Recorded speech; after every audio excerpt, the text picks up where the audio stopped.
Hello, brothers, and welcome to Heroic Stories. It's a series to strengthen Catholic men with real stories of heroic grit and faith, and it's brought to you from heroicmen.org.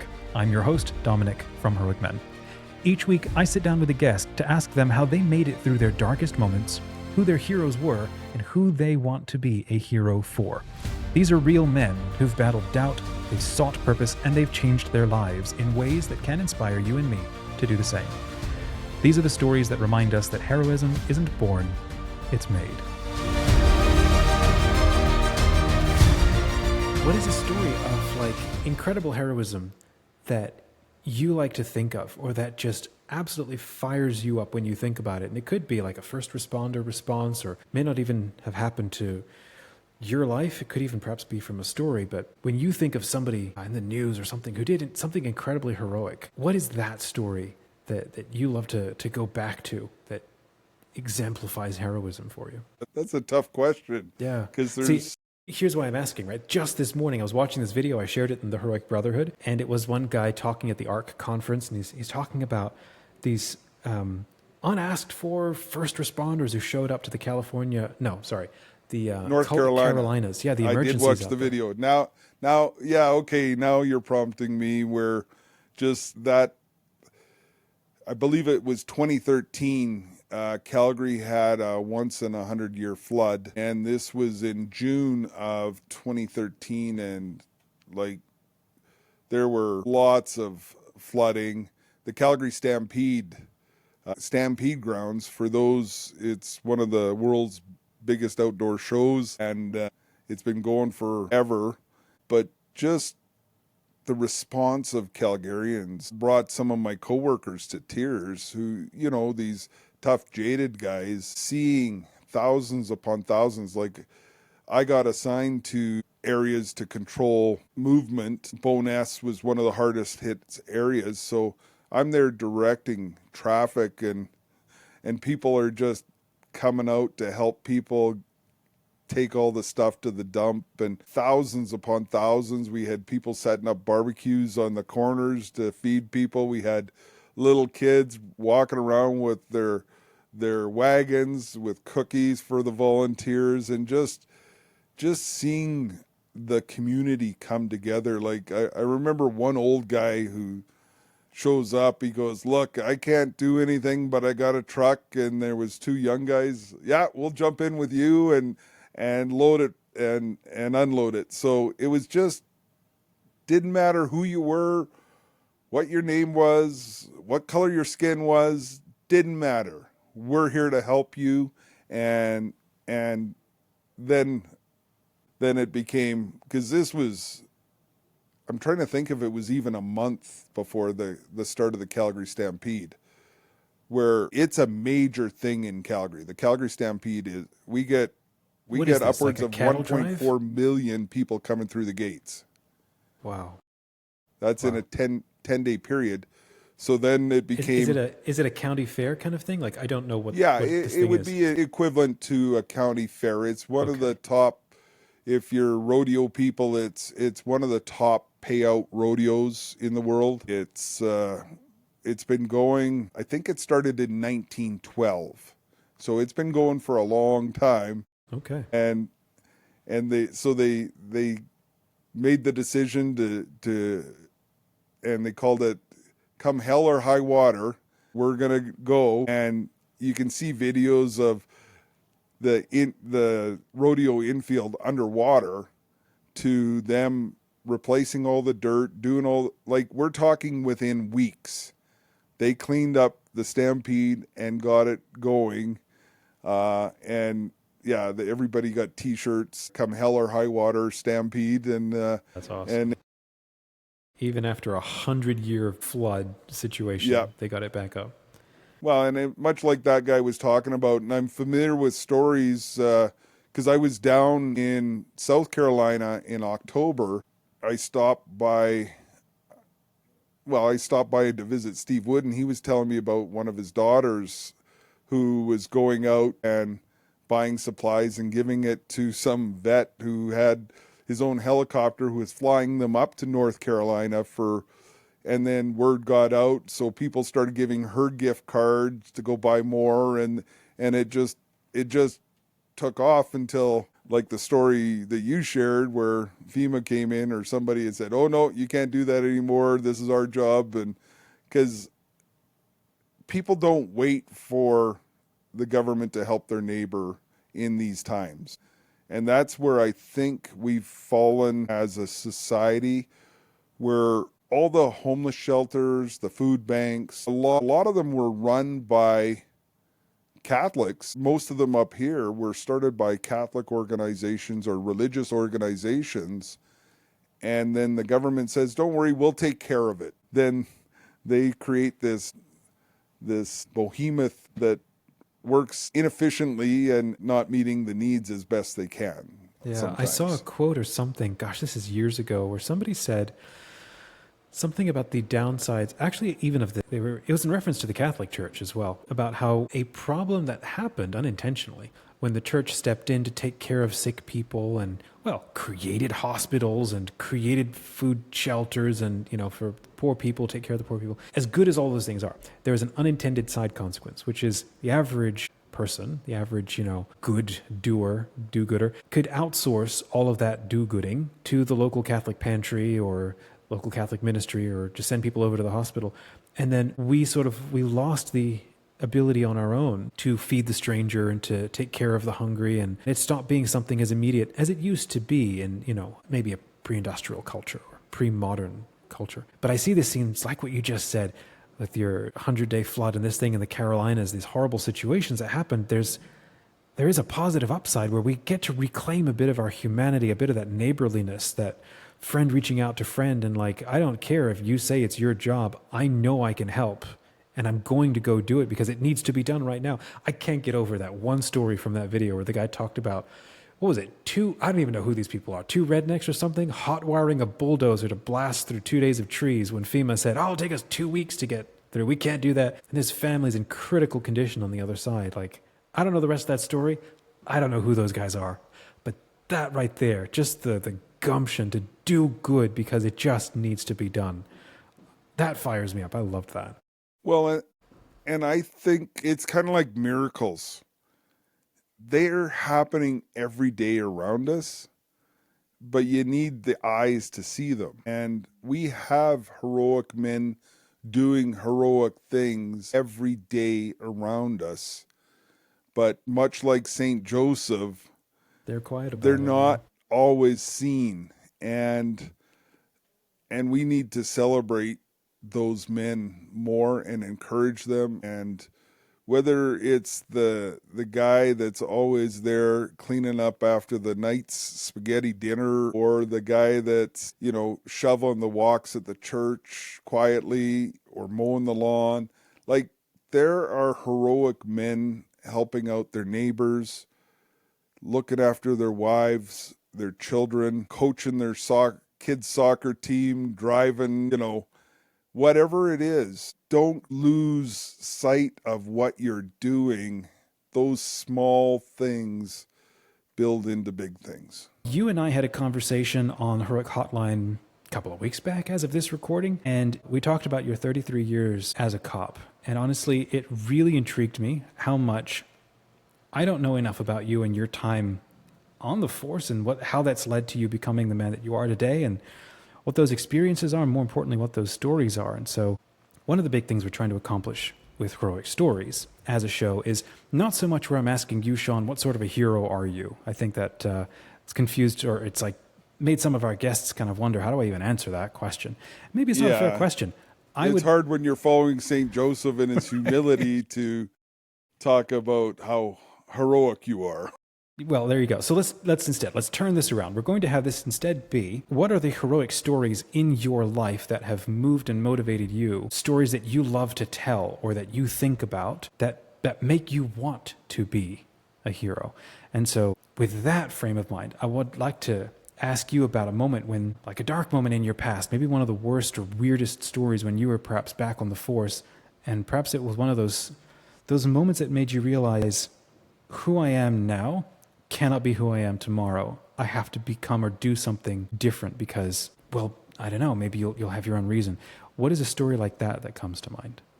Well, and that's where, yeah, there's lots of places where you realize you could have done better. Like there, I remember watching a Blue Bloods episode where they talk about some regrets where we are handling things in a heartbeat, right? Like we show up and we need to make decisions and sometimes tackle people and put them in handcuffs in making decisions based on seconds of analysis. And yeah, could I have done a better job here? And especially as you mature from a young gung ho constable to where I finished, the wisdom grows and you learn to do things better. And you wish maybe you had treated that person a little better, like the image and likeness of Christ. It was early on in my career that's one of the things that kind of brought up me searching was all this stuff I was seeing on the street. What do I tell my kids what's right and wrong? They were just babies at the time. They were probably 4 and under. What do I tell them what's right and wrong? So you start looking at your faith. What is it that I believe? And the more I started on this journey, the more I realized that God had put me here as a vocation and how I treated people and how to treat people. And it's not always easy. I'll tell you what, when you get spit on, it's a hard thing to just Keep say your God cool. loves you and has an Yeah. amazing plan for your life. It's a lot easier to punch them right square in the nose, which Canadian case law says I get one free punch because it's a normal Really? reaction when a man spits in your face that you're going to punch him. I'm not going to say whether that happened or not. Sure, understood. What was going on in that? I mean, okay, that's very interesting where you said it's a vocation. Would you say you had a vocation to being a police officer for a period of your life? All right, you know what? The heater kicked in. It's still cold up here in Canada. I'm just going to turn that off so that I don't hear anything for what it's worth. we'll edit this part out. I'm just going to turn you up a little bit more on my speaker. Sorry about that. All right, what was your question? Yeah, so would you say that, because I thought it was very interesting the way you said that. Would you say you had a vocation to being a police officer for at least a period of your life? Sorry, now the fan cut out. Okay, try it one more time. No problem. I thought it was really interesting how you used the word vocation before. Would you say that being a police officer was a vocation for you for a period of your life? Once I came to that realization that Yeah. it was a vocation, it just made it that much easier to do, especially as I began to mature in my faith and what I believed. What's interesting is I don't know if I told the story about the young girl, but we hear about human trafficking and stuff like that through Sounds of Freedom, the movie, and that movie did bring back some flashbacks for me. And Really? there was young girls like 14, 15-year-old being groomed, hanging out at pool halls, and I would take them out and they'd be calling me names and cussing me. And then one of them, and just to give you some setting here, the very first death notification I did as a police officer was to a mom whose daughter was taken out to Vancouver at 14 and ended up dead of an overdose.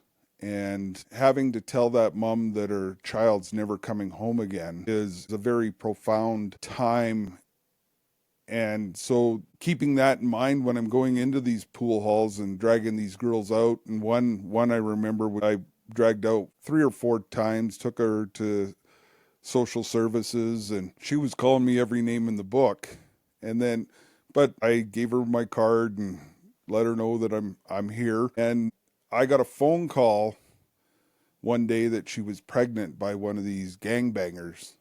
And so I let her know, because she was asking, I let her know what my thoughts are on a child in the womb. Then How I did that go moved down? from the east side of Calgary to downtown, and I was assigned to work with Jim Amsing, who was, I'd never met him before. I heard he was this Christian guy.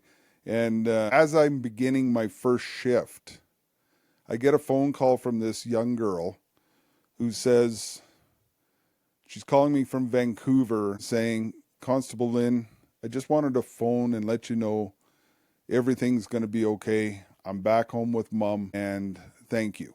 Which God gives you glimpses that what you're doing is making a difference. So I'm telling this story to my new partner, Jim Amsing, who said, I think I know this girl. He had just started up a home for unwed pregnant teens or women, and this girl had gone to that home to get support and encouragement, and they were able to transition her back to her mom's house in Vancouver. So just being able to see God use the little bit that I put in was incredible. That's beautiful. Trying to think where to go from there. So you 33 years on the force. Yeah, and there's Why so tons long? of stories. Yeah, I mean, obviously, keep on going with any other stories that come to mind. But and why so long on? It's a long time. It's a whole career. 8 kids and 1 income. Retirement's not an option. Never give up, never surrender. There you go. From Galaxy Quest, for those, it's been my motto. So right. I remember one story where there is a spiritual warfare out there, and I get called to a drunk at a hotel, and so I'm there by myself to begin with. One of the young guys shows up after I start talking to this guy, and he's trying to get into a room and he's not making any sense. He's fell down, and then he starts coming at me on all fours, barking like a dog, and then gets back up, and then he falls again. And I go and grab him, and the young police officer's got his taser out, and he's yelling at me, gonna get my Mac 9, kill you, gonna get my Mac 9, kill you. And then he's, 5 alive, I need a 5 alive. And then these terror screams, and his legs are just going like he's running. And then, gonna get my Mac 9, kill you. So my partner had shown up at that time as backup, grabs the other arm, starts patting him down, pulls out a great big butcher knife out of his coat pocket. And he's still doing this, I need a 5 alive, and these terror screams. And that's when I started praying the St. Michael prayer. The very instant that I finished that prayer, he went limp. We got the paramedics in, transported him to the hospital. It was the worst case of crystal meth overdose that they had seen.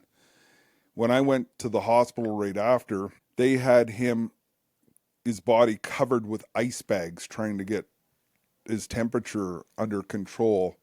So, and I am fully convinced, had the young constable used his taser, that would have caused death for this man. And then we'd be on the front page again. Police kill poor guy in the hotel, drunk. So another time where God saved Jim and I, we were downtown, we get called to a robbery in progress call, and you pull up, we parked on the corner, it was mid block in a strip, an apartment building, strip mall kind of thing, and making our way up against the front, and able to look inside, and there's long black trench coat, black sunglasses, big black handgun, and man, so this is the real deal.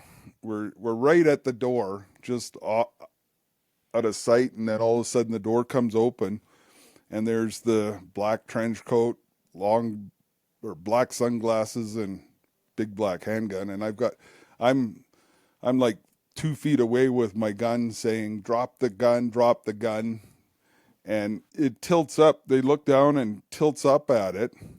Mm-hmm. My partner Jim had the presence of mind behind me to grab him, throw her to the ground. And what it was an 18-year-old student doing a part for a film workshop. No. And can you imagine the vilification of the police officer shooting this poor student, 18-year-old student? And that's where I say God had his holy angels with us that day, staying our hands. Like, when you start raising a handgun, because she was in shock and looking at it, but you start, instead of dropping it, start raising to look Yeah. at it. Wow. That's usually an indication for the police to shoot. And Sure. and for some reason, God saved us all that day, because that would have been a lot to deal with. And yeah, lots of cool stories like that Yeah. that You said kept me something. going. You said something interesting a moment ago. You said you might have ended up on the front page of the newspaper again. Was there a time in the past where it did happen, or it happened to somebody else? Well, it has happened to other police officers. I did end up on the front page of the paper for other reasons. One was catching a bank robber, and they got a picture of me counting the money that I grabbed from him.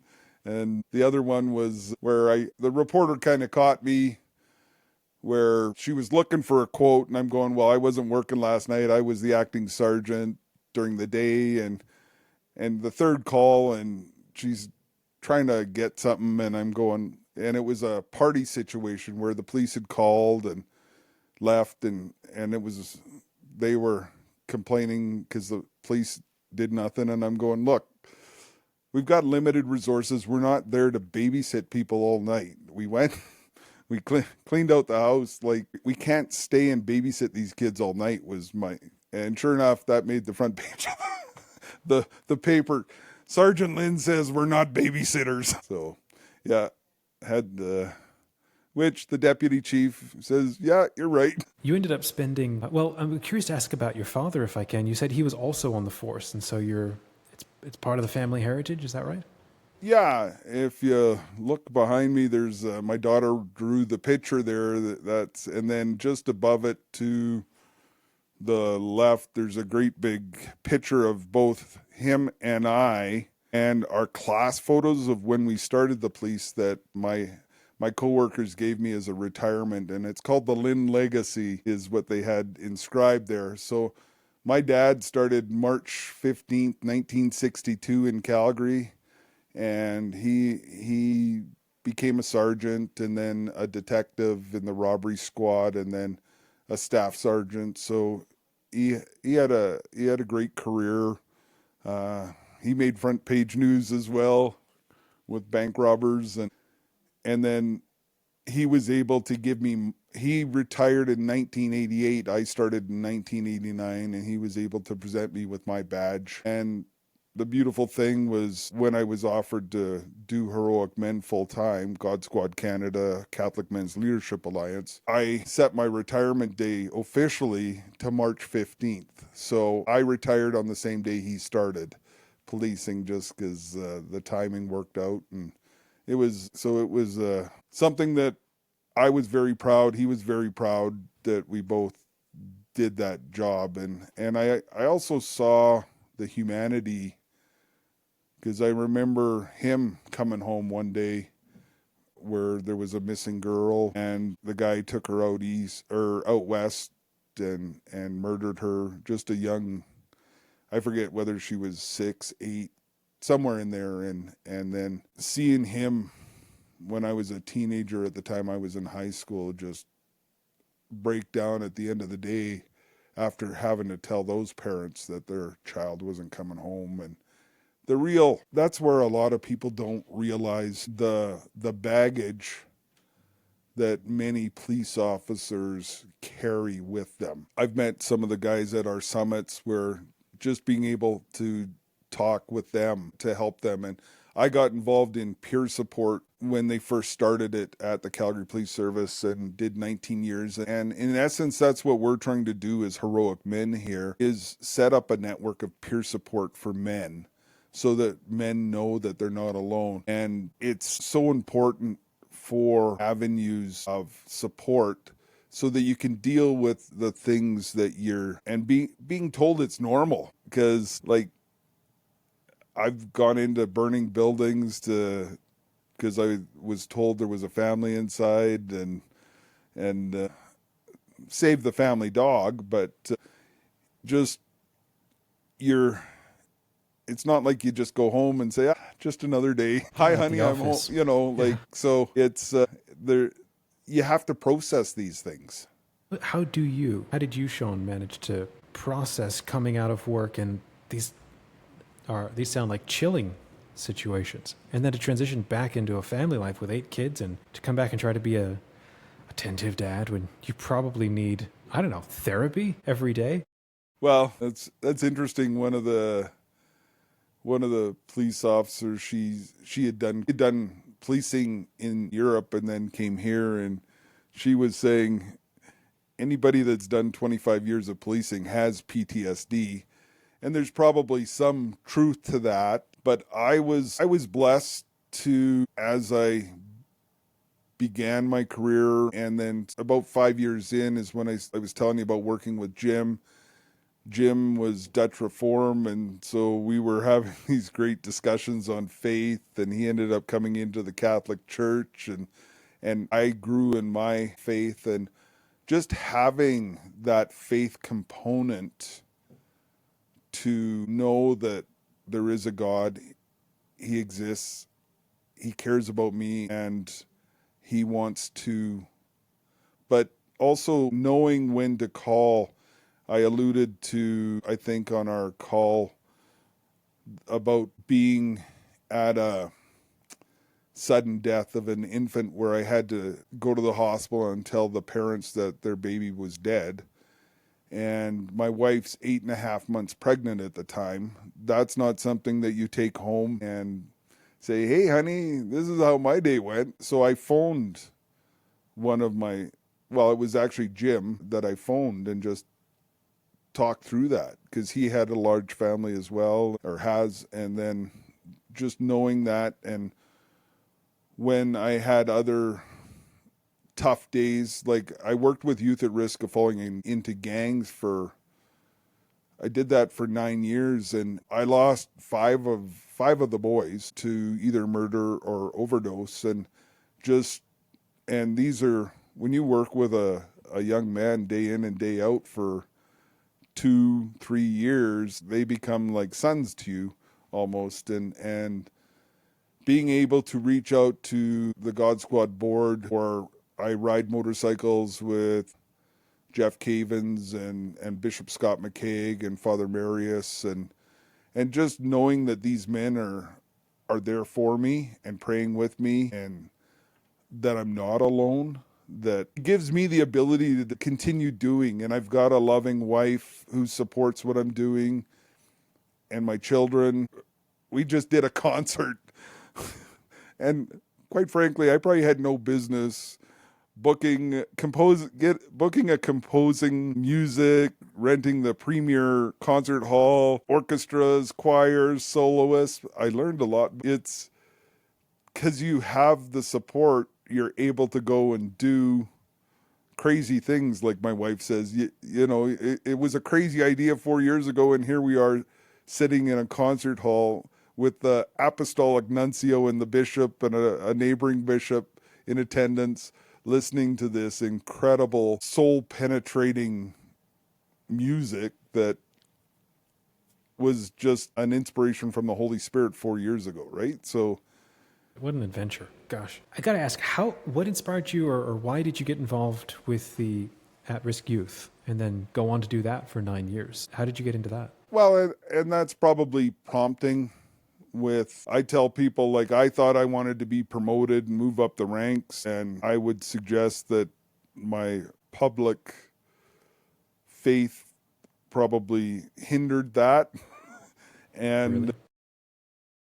But God had other plans for me, where I went and worked with the youth at risk, and I had always had a heart for the youth. I coached rugby off and on for 25 years. I've always had a heart for the youth because they need a loving man in their life, and that's not afraid to tell them that you need a kick in the butt, but I love you.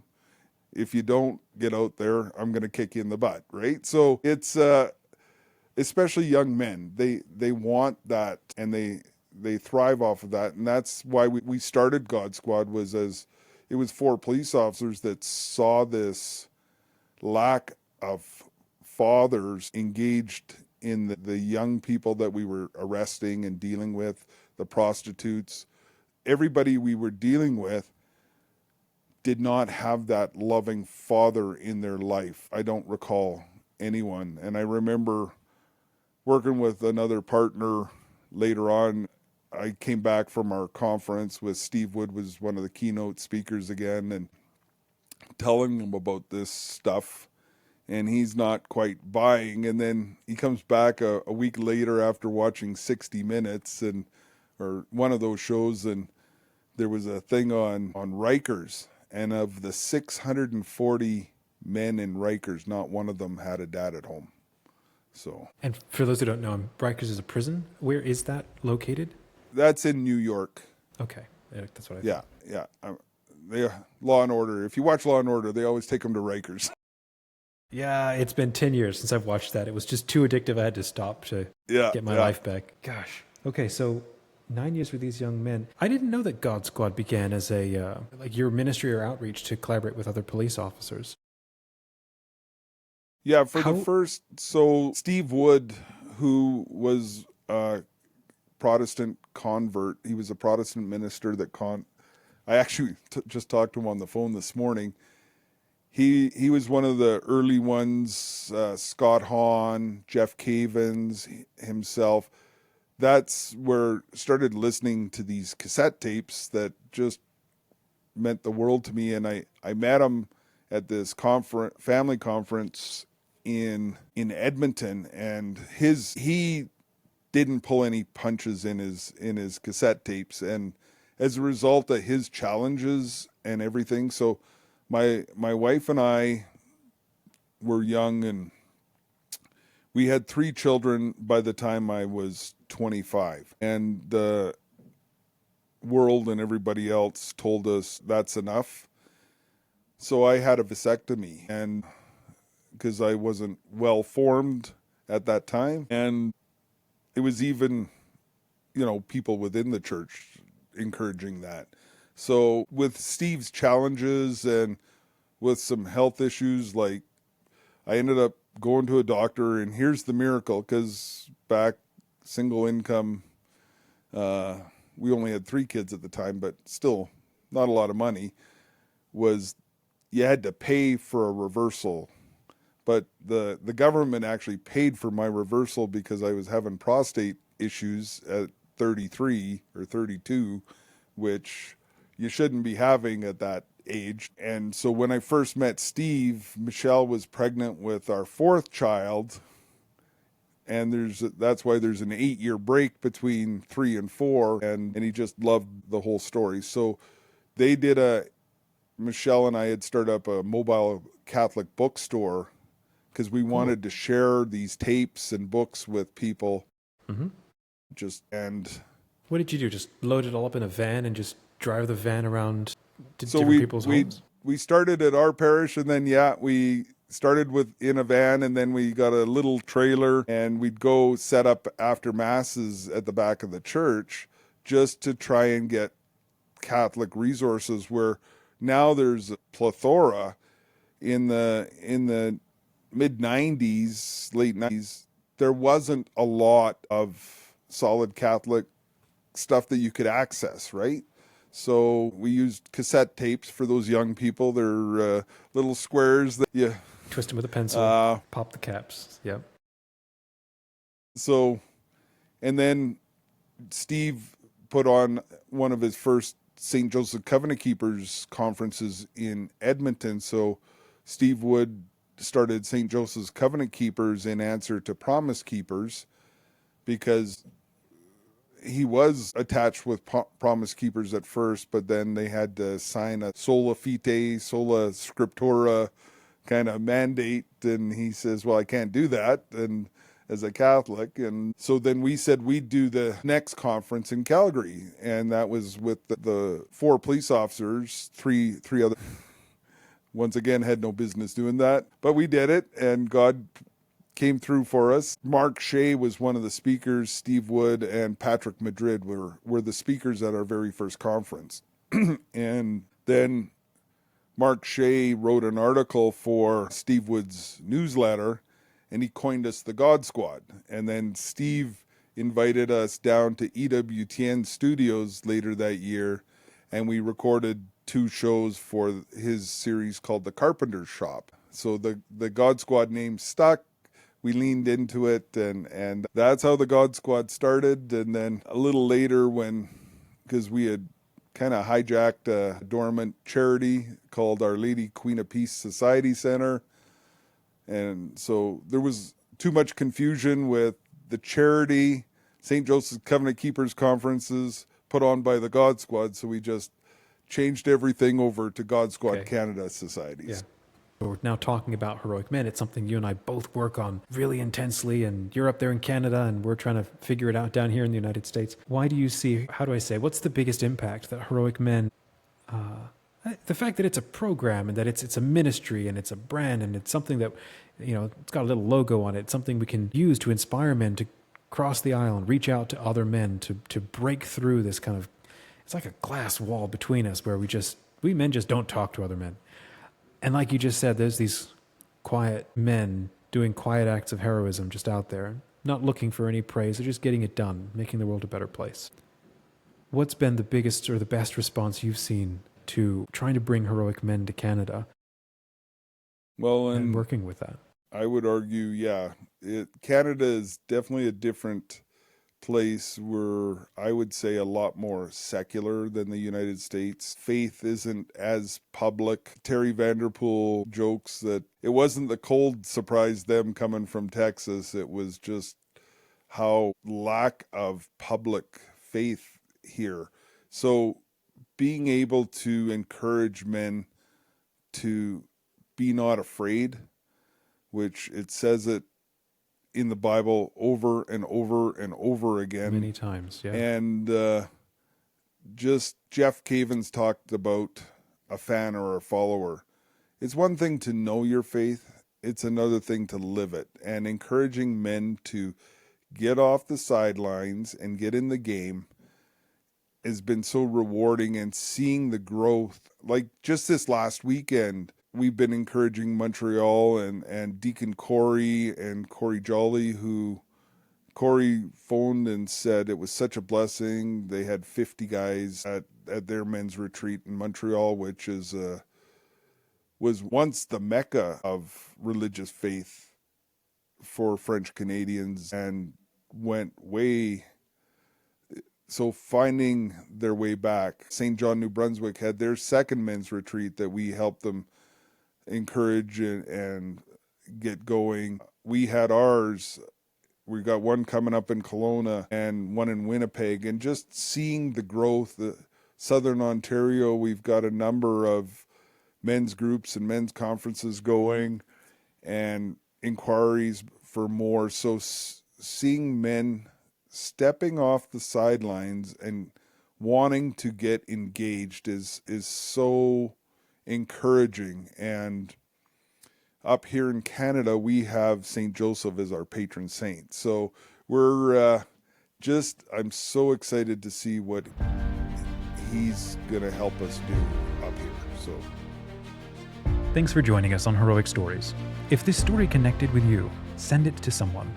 And if you want to chat with us about anything that we've said, head on over to our community at heroicmen.org.